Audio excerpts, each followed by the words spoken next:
আজকে বুদ্ধের উক্তি থেকে বলছি কাজ। মানব জাতির অগ্রগতি হয়েছে প্রয়োজন থেকে। তারপর তারা কল্পনা করেছে, তারপর তারা সেটা সৃষ্টি করেছে। যেমন যখন মানুষ বনে জঙ্গলে বাস করত, তখন তারা প্রথমে ভেবেছে যে জীবনে একটা গতি আনা দরকার।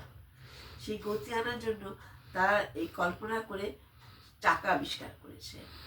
সেরকম মানুষ আগে চিন্তা করে, তারপর তারা কাজ করে। মানুষের সব কল্পনা থেকেই সব আবিষ্কার হয়েছে। আমাদের সাধারণ মানুষেরা এখন আবিষ্কার করি না বটে, তবে আমাদেরও চিন্তা আগে হয়, তারপর কাজ হয়। দুষ্ট লোকেরা আগে অনিষ্ট কথা ভাবে, তারপর তারা অনিষ্ট করে। আবার ভালো লোকেরা মঙ্গল করবো আগে ভাবে, তারপর মঙ্গল করে। আমরাও যদি ভালো চিন্তা করি, তাহলে আমাদের দ্বারাও ভালো কাজ হবে। সেই জন্য ভালো চিন্তা করাই দরকার।